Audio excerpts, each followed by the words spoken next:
Hello families, readers, learning coaches, teachers. This is Mrs. Guthrie and I want to talk to you about a really perplexing question.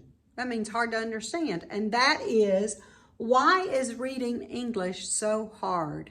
Reading English is very, very complicated.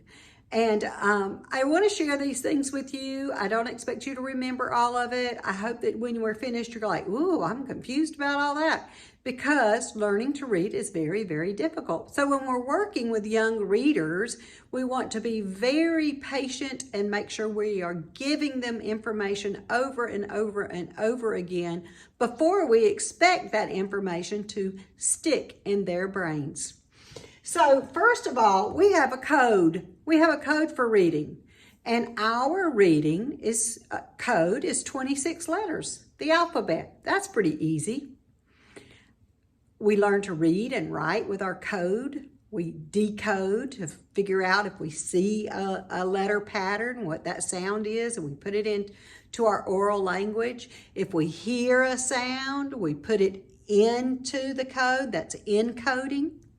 So 26 letters of the alphabet, but the names of the letters don't match the sounds that they make. Some begin with the sound they make, some end with the sound they make, like S. B starts the sound that it makes, and some don't have anything to do with the sound they make. That's confusing. We have 21 consonants. Those are the letters that are not vowels. We have 5 vowels, and they are the workhorses of our language. Every syllable must have a vowel. But wait a minute, vowels can have long sounds, they can have short sounds, they can make a special sound, like an OW says ow, or any of those vowels can make a schwa sound. A schwa sound is a lazy like banana. And only a syllable that doesn't have an accent can make a schwa sound. But schwa is the most common sound in our entire English language. If you notice, when you look up a word in the dictionary or Google and there's a symbol that looks like an upside down E, that's a schwa sound. Okay, we have about 44 sounds that we typically teach readers. They're called phonemes. Think of a telephone as sound, phonemes. We teach about 77 letter patterns. They're actually more than that, but we call those graphemes. Graph is something written. That's confusing. And then here's the biggie. We have somewhere between, linguists can't agree, between 200 and 400 rules for how we read and write English. And that makes it very difficult. Some people would say 350. There are many, many rules. I know a lot of rules. I don't know all the rules. Some people spend their entire lives just studying the rules for our language. When we know the rules, about 97% of our words really do follow a rule.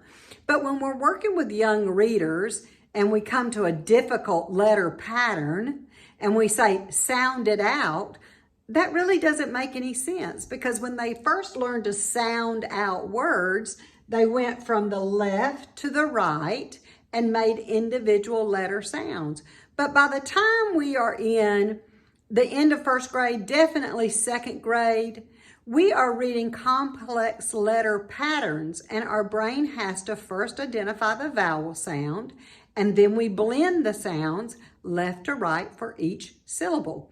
Here's the best news. We read and write in syllables. And here's the most important rule in reading. Every syllable has one and only one vowel sound. So here's another thing that neurologists know about reading. Our brains are really good at remembering 1, 2, 3, 4 digits at a time, maybe 5. That's why things like phone numbers and credit card numbers and social security numbers are chunked into 2, 3, 4 digits. That's the same way with syllables. Syllables are typically 1, 2, 3, or 4 sounds. On the rare instance you would have 2 blends in a word, it might be up to 5 sounds. So that's what makes it understandable for our brains. So be careful when you're working with young readers. We know that some readers have to hear the sound, the phoneme and grapheme pairing hundreds and hundreds and hundreds of times.